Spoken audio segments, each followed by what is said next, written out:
Бисмилля. Ассаламу алейкум. Армысыздар ағайын. Алдарыңызда дәрігер Жоманов Жарқынбекұлы. Дәріс өттердің емдік қасиет туралы ары қарай жалғастырамыз. Бүгінгі айтайын дегеніміз иншалла долана туралы болмақ. Енді долана бұл қазақ емшілігінде, шығыс медицинасында көп қолданатын емдік шөптердің бірі. Бұны таулы районда жаңағы малшылар көбірек білуі мүмкін. Ағашта өсетін жеміс беретін күзде сонда жемістіктес шөп дәрі болып табылады.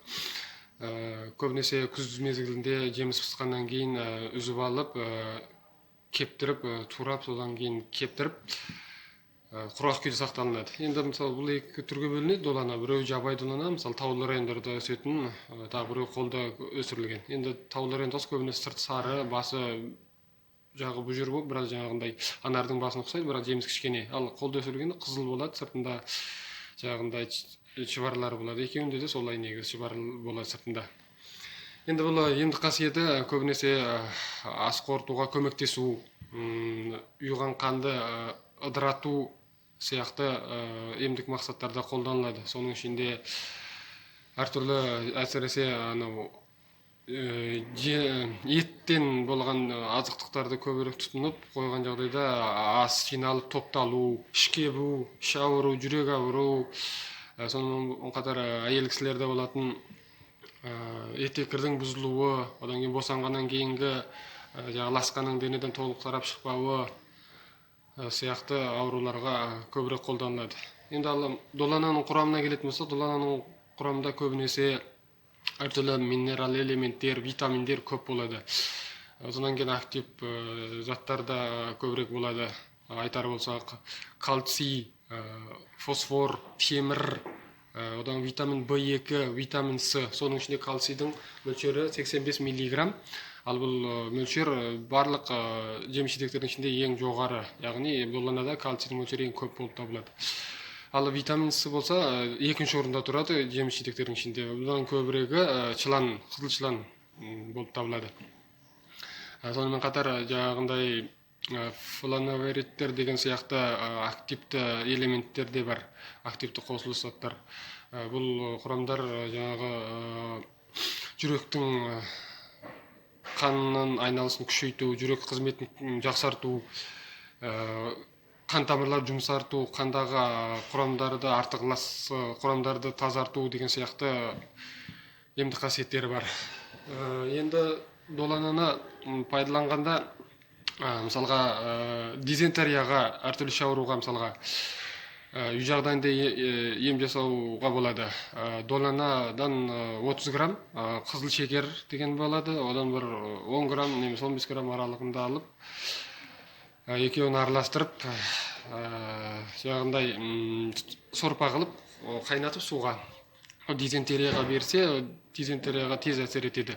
Сонымен қатар кішкене балалардың ішетуіне осы доланадан бір 15-20 грамм, 30 грамм көлемінде алып, оған қараөрік деген бар, содан бір 10-15 грамм қосып, екеуін қайнатып, ішеткен балаға беретін болса, ішетуі тез сауығады. 92% содан да жоғары емдеу көрсеткіш көрсеткен.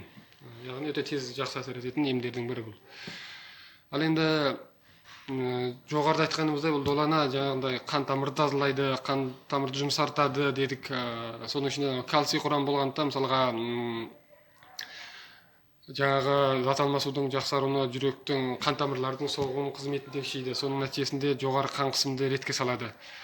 Мысалға әдетте үй жағдайында сол доланадан 50 грамм, кактустан 100 грамм, сонымен қатар ақсаңырауқұлақтан 50 грамм үшеуін араластырып, суға қайнатып, ботқа жасап, соны тұтынса болады. Енді бұл ем жаңағындай жоғары қан қысым, одан қан қоюлық, сол сияқты жүрек тамырлары ауруына өзіндік көмегі бар рецепт болып табылады.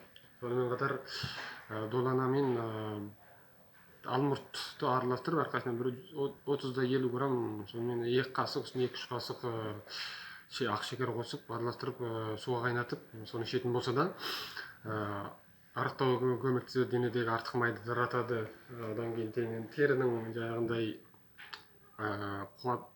теріге қажетті витаминдер, қоректіктерді толықтауға көмектесетін болады. Әдетте жаңағы долананы шайға қайнатып ішуде сол жаңағы қан тамырдағы артық лас құрамдардың денеден шығуына, ыдырауына көмектесетін болып табылады. Енді мысалға доланың өзі қышқылдық сипатқа ие болғандықтан асқазан қышқылы асқынған көбірек бөлініп шығатын аурулармен ауырады. Мысалы асқазандағы әртүрлі жаралар, асқазанның қызметінің төмендеу сияқты сондай асқазан кесе аурулары бар кісілер долананы қолдану тиімсіз болып табылады. Енді бүгінгі айтарымыз осы. Енді видео ұнаған болса лайк басыңыздар, жақындарыңызбен бөлісіңіздер. Әрі қандай да бір сұрақтарыңыз болса, ауруға қатысты, медицинаға қатысты сұрақтарыңыз болса, комментарий жазып пікір қалдырыңыздар. Әрі каналымыздың төмен жағындағы кішкене қоңырау нышанын басып, каналымызға тіркелуді ұмытпаңыздар. Ауырмаңыз ағайын. Келесі эфирде кездескенше күн жақсы болғай.